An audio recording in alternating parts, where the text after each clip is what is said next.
guys, welcome. My name is Frances. So I'm going to be leading you through a short little overview of a nice warm-up that you can do whether it's for yoga or for any other kind of exercise that you would like. So a lot of these poses you would see in, well, the warm-up of yoga. Some of them you might also see in what's called a yin yoga class, where we hold them for longer amounts of time. Now the thing with yin yoga is, because we hold them so long, they tend to stretch out the muscles, which is something you don't want to do before you do something really active, like running or a HIIT workout. So these are a little more dynamic than yin yoga, but they're always great if you want to warm up before you do any kind of yoga class, whether it's one of my vinyasa flows or there's an inversion class you want to do. Always great to do. So, to begin, start with your feet hip distance apart. Hip distance means hip distance. I know a lot of us think, oh, my hips are so big. No, hip distance, a lot smaller than you'd think. So start hip distance, and you can either have your hands down by your side, palms face forward, finding your Tadasana pose. Maybe your hands are at heart center. Just take a quick moment, find your breath.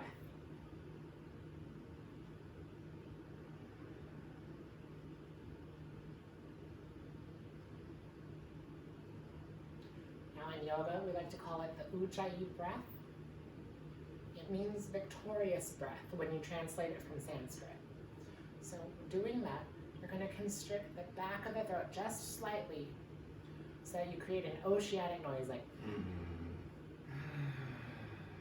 almost like you're trying to be Darth Vader. So do that, and the point of it is that your breath is now something you can hear. Even if your neighbors can't hear it, if you can hear it, it's perfect. So that means it's something that you can control, and it's something that you can turn to when your mind's starting to jumble. If you start to think, oh, this pose is horrible, I can't do this. Forget about that and be like, oh, can I hear my breath? And it gives you something to take your mind and focus on. So, after you've found your breath and you've centered yourself, we're just going to take a quick stretch along the side body. So as you inhale, both arms are going to come straight up. Activate your arms like you're holding a big ball between them. That you can really activate your whole arm, your biceps, your triceps, your forearms, activating each muscle in your hands. And then you're slowly going to drop the left hand to your side. And you're going to stretch your right hand up and over. Maybe you can hit 11 o'clock, 10 o'clock. Now, when you're doing this stretch, you're stretching the whole side body. So you're activating your right arm, you're opening up your ribs, opening up the area above your right armpit, your obliques. Now, something to keep in mind, do this if you need to, but a lot of people tend to lean forward or overcompensate and go backward and have the back bend. See if you can do your best to keep in one nice line. Now, if it really hurts or you feel like, I can't keep it in a straight line, by all means, tilt a little forward. As long as you're getting the side body stretch and your body feels good, you're getting the stretch. Then of course, what we did on the right side, we do on the left. As the upper arm reaches up, make sure you have the bottom hand reaching down as well. And then come up. Now with your arms up, you're going to slowly breathe out as you bring your hands down behind your back. Interlace your fingers, either way is fine. Now press your knuckles down as you reach your chest up. Taking a nice deep breath in, feeling your shoulder blades coming together. And now you're going to slowly sit down into your chair. Notice my feet are still hip distance. That's for stability. If you like to keep them a little closer, That's completely fine. Toes touching, a little space between your heels. So sit down. Now, a lot of times we really like to keep ourselves forward. So lean your shins back, keep your knees back, trying to make sure you can always see your feet. And exhale, just fold over them. And then slowly let your hands down. Sway side to side, nod your head up and down. Say yes, say no. Notice my legs are still really bent, letting all that weight just bend in, loosening up those muscles in our low back. Now, if you want a little bit more of a stretch here, you're already in forward fold, but you want to imagine lifting your quads upright, bringing your knees closer to your hips. I know that is a weird cue, but if you just imagine it, you'll find your legs start to lengthen. You'll get a nice deep stretch along your hamstrings, the back of your legs.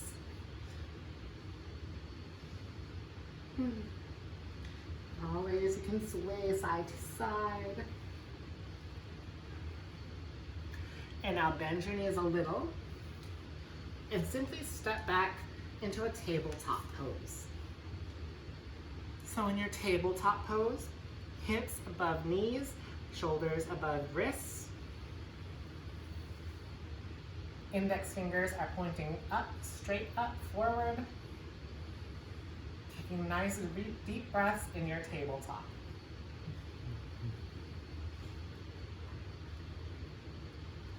Now, slowly, try to separate your shoulder blades. See how it forces you to dome your back a little bit.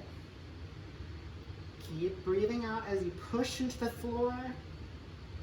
As you inhale, drop your belly, arch your back. Let your heart come through the gates that are your arms. And look up, adding that back bend here. Exhale into your cat pose. Inhale, cow pose.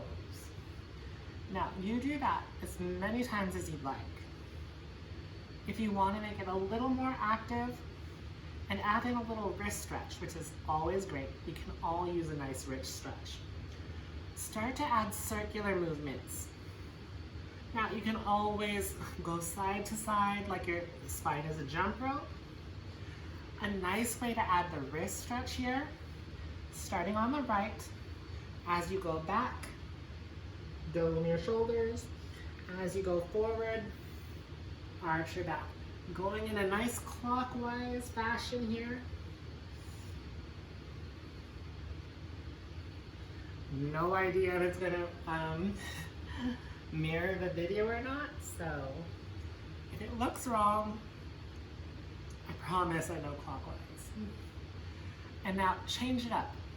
Go the other direction, counterclockwise, but this time maybe try doming your back as you go forward and arching your back as you go back. Still keeping your breath. Inhaling as you arch. Exhaling as you dome. I know it's a lot. Believe me, my brain is working on overdrive just to keep up, making sure I'm doing the right things. And then when you're ready, find a nice neutral tabletop. So, from here, step back and find a high plank. Now in your high plank, I want you to have your feet together. Your shoulders are right on top of your wrists. Fingers are still facing forward. And you're gonna hold it for a minute, activating into nearly every muscle of the body. Now, try to dome your shoulders once more, just like you were earlier. Doming your back, creating more of an acrobatic plank pose here. And add a smile. You have a superpower. You've stopped time. Because as anyone knows, time goes so much slower when you're in plank. And now from here, slowly drop your knees. tops of the feet on the floor, and slowly modified chaturanga.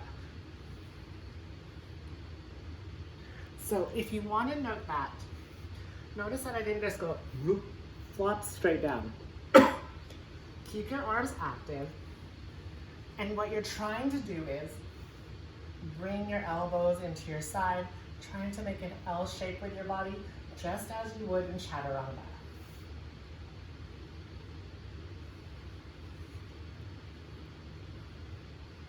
So you actually draw yourself forward and go down. And now maybe you lift your head up, finding your baby cobra. Maybe you go all the way up, knees are still down. And I want you to relax your glutes, relax your low back, no weight into your pelvis here. It may be in contact with the floor, but you're not pushing it into the floor. From here, you're going to tuck your toes, back it up, downward facing dog. Now do something here. Bend your knees a little. Really press into your arms. Get your hips up as high as you can. And walk it out here.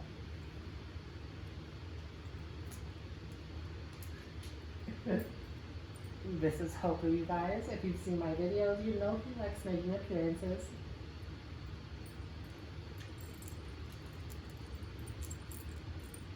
And now here's something for you guys.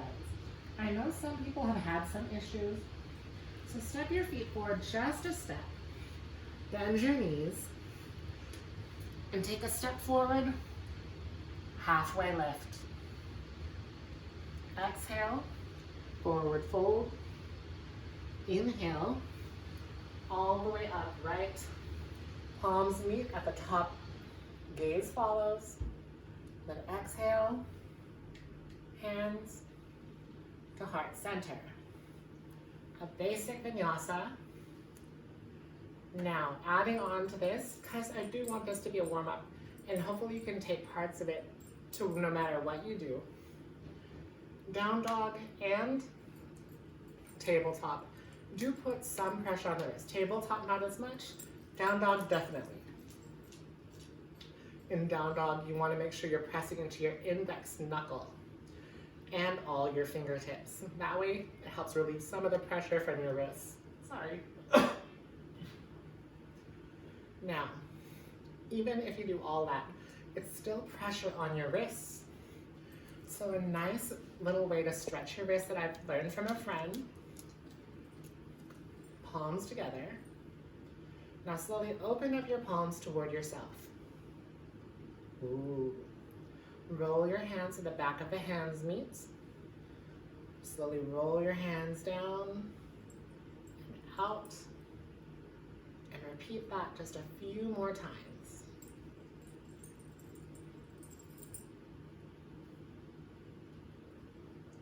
Ooh. And then of course, yoga has a positive and a negative, so do the other way.